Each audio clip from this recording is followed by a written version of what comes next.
Alors, bonjour famille, comment vous allez? Je suis très content de vous retrouver, de vous revoir. Ça fait plaisir de nous réveiller et de voir que les Ivoiriens se portent bien. Et les Ivoiriennes aussi se portent très bien. Tout ce qu'on peut vous souhaiter, nous en tant qu'éléphants, c'est vraiment la paix du cœur, la santé morale, physique, spirituelle. C'est de vous souhaiter que du bonheur, que de la gaieté et surtout être auprès de vous pour vous dire que nous sommes de tout cœur avec vous. Nous sommes de tout cœur avec vous parce que aujourd'hui l'homme il est mystère. Hein. L'homme il est mystère. L'homme c'est pas seulement le physique. L'homme c'est la métaphysique, c'est la spiritualité, c'est les émotions, c'est la société, c'est la politique. L'homme c'est une organisation, c'est tout un melting pot. De respect camarade Bokito, combattant premier. De respect mon général Bokito. Donc ce matin c'est juste une petite vidéo parce que nous recevons beaucoup de messages et les derniers messages que j'ai reçus aujourd'hui, les gens se plaignent que pourquoi on ne répond pas, pourquoi on ne donne pas encore de numéro, à quel moment est-ce que l'opération 6-9 sera effective et tout.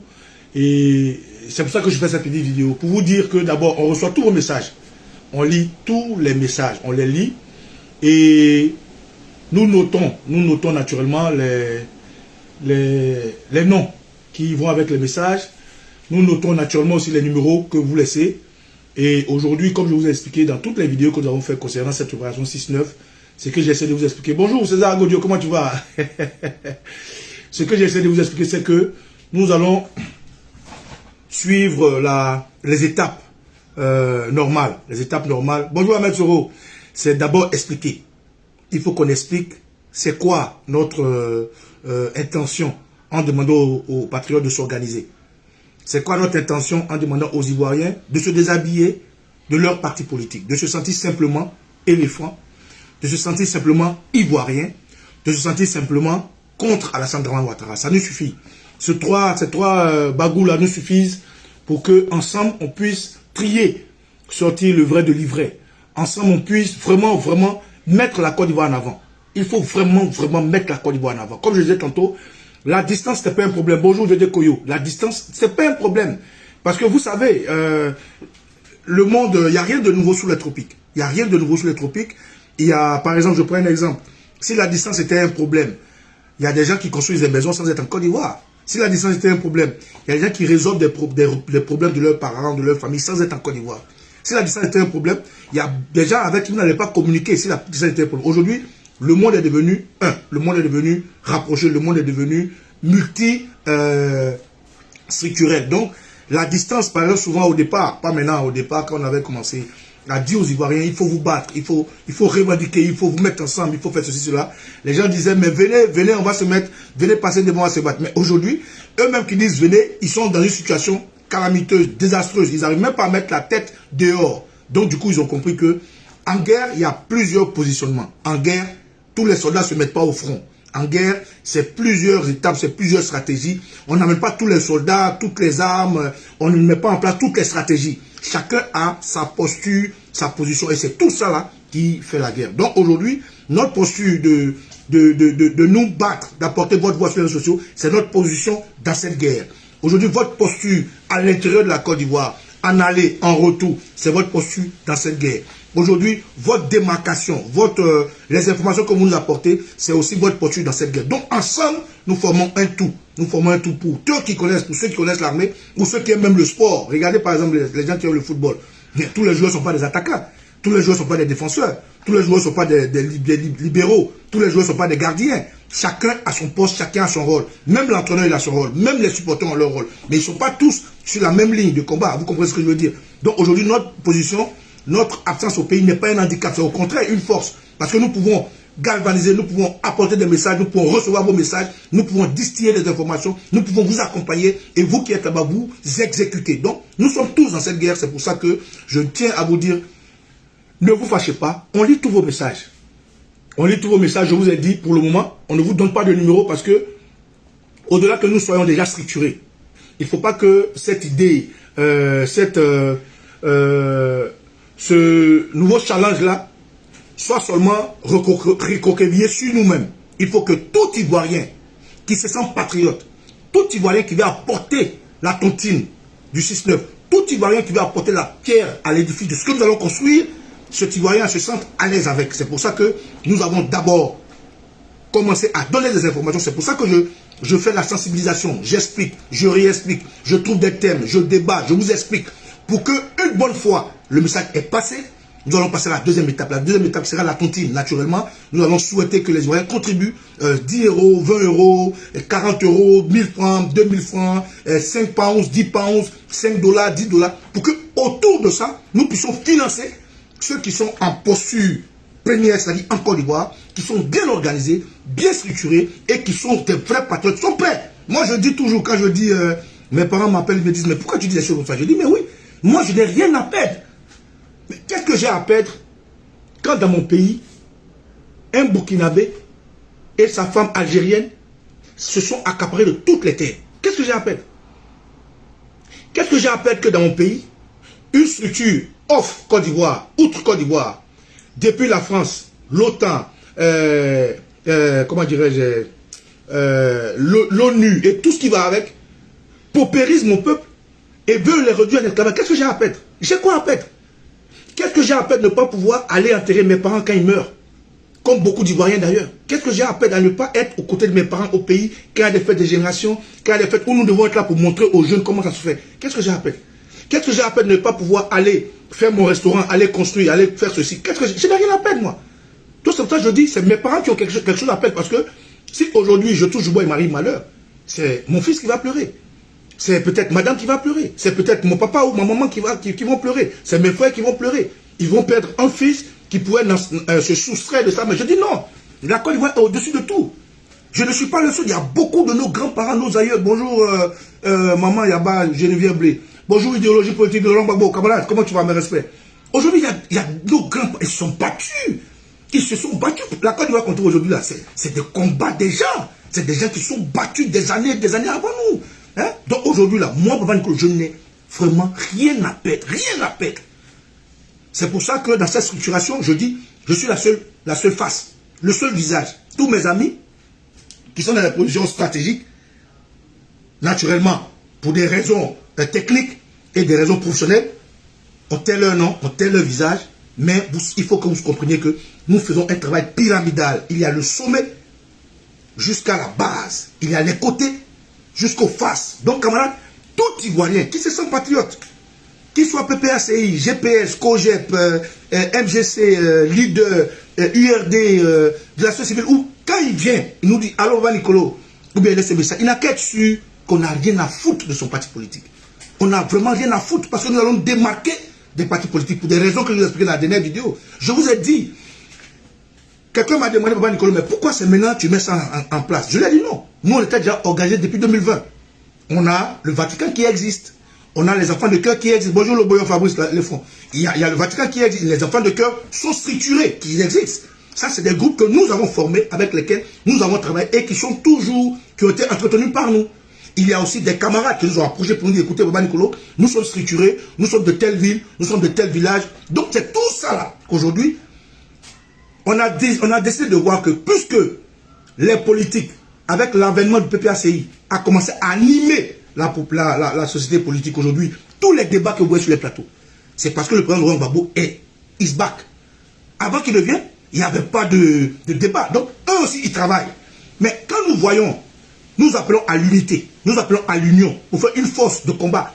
Et que dans cette même union, des partis politiques à l'intérieur ont des comportements de crâne, on s'inquiète. On s'inquiète. Bonjour maman, Anno. Hey, Famaï. Comment tu vas? Bisous, bisous. Donc on s'inquiète. Parce que nous on dit, si les partis politiques se mettent ensemble, on a tout gagné. On va éviter les morts de Ouattara. Si les partis politiques se mettent ensemble, on sera fort et on va imposer à Ouattara la démocratie. Mais malheureusement, on ne voit pas ça venir. Quand les partis politiques sont en train de s'unir, il y a un problème qui vient. Leurs militants commencent à se tirailler entre eux. Les leaders politiques donnent des messages que les gens ne comprennent pas. On fait du confusionnisme politique. Donc c'est tout ça qui a motivé un peu la reprise de nos activités patriotiques et de dire, écoutez les gars, nous allons nous démarquer de tout ce tentament politique-là. Tout ce tentament politique. tous nos leaders que nous aimons là, on va les laisser de côté. Ils mènent leur combat. Ça fait partie de... Bonjour, autorité là, Léon Akba, Léon Akbro. Ils mènent leur combat. Ils ont leur stratégie à eux. Ça fait partie de la tontine de la guerre. Ils ont leur position dans cette guerre. La société civile avec Pichoni Balé à sa position dans cette guerre. Et nous, en tant que citoyens lambda, nous ne pouvons pas croiser les bras parce que Babou n'est pas plus patriote que nous. Maman Simon n'est pas plus patriote que nous. Boni Claveri n'est pas plus patriote que nous. Blé Boudé n'est pas plus patriote que nous. Solo Guillaume n'est pas plus patriote que nous. Tous ceux-là ne sont pas plus patriotes que nous. Pichoni Balé n'est pas plus patriote que nous. Quand on dit on est ivoirien, on est tous au même niveau. On est tous égaux en tant que patriotes. Donc les actes qu'ils peuvent poser librement pour le bien de la Côte d'Ivoire. Mais pourquoi nous ne sommes pas les poser? Pourquoi? Qui leur a décerné l'exclusivité de défendre la Côte d'Ivoire? Personne. C'est une volonté personnelle. C'est l'amour de la patrie qui les a tous conduits à être dans les partis politiques à poser des actes. Donc nous aussi, en tant qu'Ivoiriens, on ne va pas attendre qu'on nous dise PPACI venez, NGC. Non, nous aussi, en tant qu'Ivoiriens, on pose des actes pour compléter leurs actions. On pose des actes pour que Ouattara comprenne. Il peut museler les politiques. Il peut museler, arrêter Pichoni Balé, faire tout ce qu'il veut. Mais désormais, il aura en face de lui des Ivoiriens sans visage, sans voix. Et ces Ivoiriens sans visage, sans voix, c'est ceux-là que nous appelons l'opération 6-9. L'opération 6-9, c'est pour dire que le 6 va devenir 9. Parce que leur soleil là, leur soleil va arrêter de briller bientôt. Nous sommes des Ivoiriens, nous sommes des hommes. Nous avons un cerveau, nous avons des bras, des pieds, nous avons un esprit, nous avons une combativité, un patriotisme. Pourquoi on va l'utiliser? On peut l'utiliser. Mais on ne va pas attendre que les hommes politiques nous traînent dans leur... On se met ensemble, on ne se met pas ensemble. On est en groupe, on ne met pas serpent dans la caleçon. On fait un trou pour celui-là. Non, on ne pas avec n'importe qui. On va où? On va où? Nous, quand on a entendu le rassemblement avec moi, Simone Babou, au PDC, on dit, ah, c'est bon, ça y est. Quand on a entendu l'acceptation du président Laurent Gbagbo, qu'ils ont appelé l'appel de Bono, on dit, ah, ça y est, c'est bon. Mais les jours qu'on suit, vous avez compris. Vous avez compris le débat. Les GPS attaquent le PDCI attaque Soro Guillaume, le MGC attaque le PPACI attaque le COGEP, et tout ça. On va où? C'est dans ça que vous voulez que nous reste là? On va avancer avec des politiques qui ne savent pas, ils marquent un pied devant, un pied derrière. Non. Il faut qu'on continue et qu'on commence à s'organiser. On s'organise maintenant pour prévenir. Prévenir quoi? Je vais vous expliquer. Je sais, mais les gens ont fait. Maman fait ça d'où? On va prévenir ce que nous avons déjà vu. Le RDR ne se fatigue pas quand il veut s'en prendre à nous. Parce qu'ils prennent la peine de recenser la liste des leaders dits de l'opposition.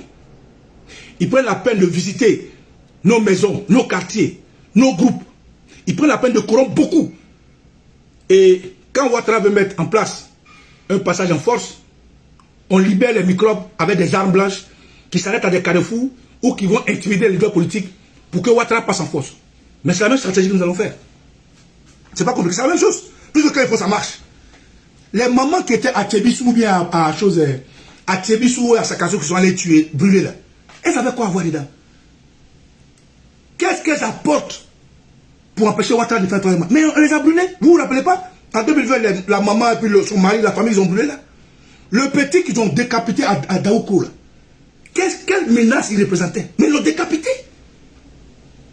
Les jeunes qui sont allés attaquer à Dabou, tuer à Bonois, à Yopougon là, au bout là, à Kouté là. Quel danger il représentait? Mais ils les ont attaqués, ils les ont tués. Le Baka avec ses promesses pour effrayer les gens là. Quel danger les passants apportaient? Mais ils les ont tués. Donc nous qui savons que c'est la stratégie de Ouattara, nous qui savons que tôt ou tard, Ouattara c'est une seule chose. Soit la Côte d'Ivoire brûle, il se met au pouvoir, soit il brûle la Côte d'Ivoire et il meurt avec, soit il tue les Ivoiriens pour les appuyer. Mais cette fois-ci là, on ne va pas croiser les bras pour qu'on nous tue. C'est pour ça que je parle de patriotisme.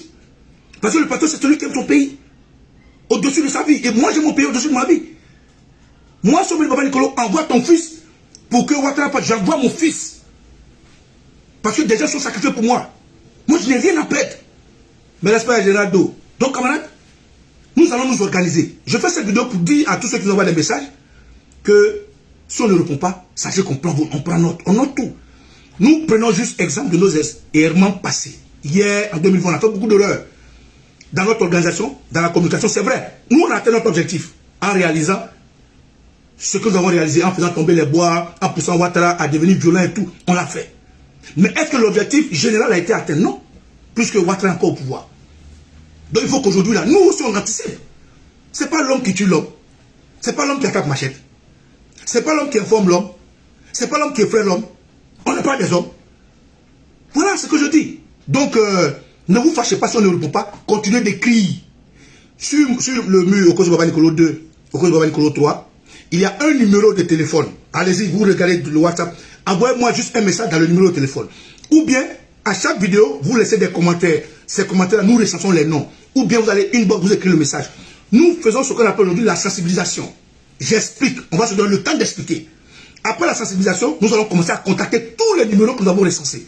Parce que nous aussi, on prend la peine de vérifier. C'est trop facile de prendre un numéro. Il faut qu'on vérifie les activités de ces gens qui donnent les numéros. Il faut qu'on vérifie leur positionnement. Il faut qu'on vérifie un peu leurs activités. C'est comme ça qu'on les contacte. Donc, si on ne t'a pas contacté, c'est qu'on doute de ton contact. Et donc, il faut nous relancer pour que tu nous rassures. C'est vrai, la sécurité n'est pas à 100%, c'est vrai.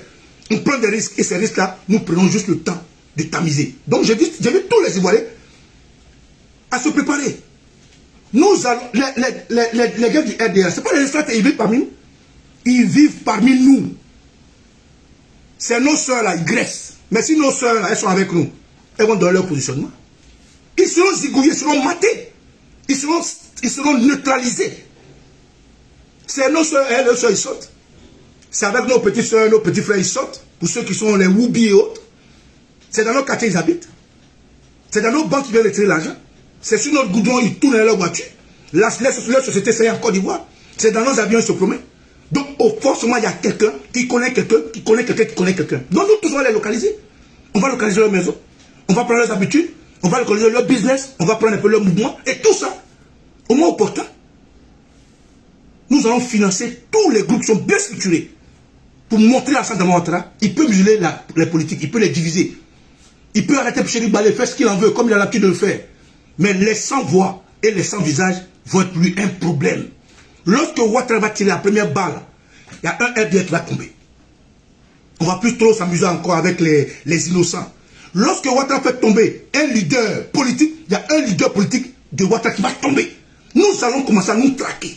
Ça sera du 50-50. Donnant, tu envoies, on envoie. Et c'est ce que nous sommes en train de mettre en place. Nous allons les surveiller.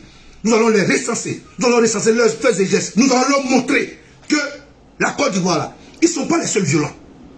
Nous allons recenser tous les RDR, députés, sénateurs, ministres, Niambro, microbes, tous ceux-là. Quand demain, ils vont commencer, nous on sera prêts. Voilà un peu ce que je voulais vous dire, camarades. Donc si on ne vous répond pas, ce n'est pas parce qu'on ne voit pas les messages. On travaille. On prend la peine de rayer les profils qui nous écrivent. On prend la peine de voir leur envie vraiment d'être avec nous. On prend la peine de voir leur objectivité. On prend la peine de voir leur obédience patriotique. Et c'est avec ça qu'on fait un recensement. Et au moment opportun, on va tous vous contacter. Vous pensez qu'on voit pas? On voit tout. J'ai une équipe, on voit tout. On voit tout. Voilà. Ce que je voulais vous dire. Que la vous bénisse. Maman Thérèse Bouot. Bon week-end, on est ensemble. Ciao, ciao.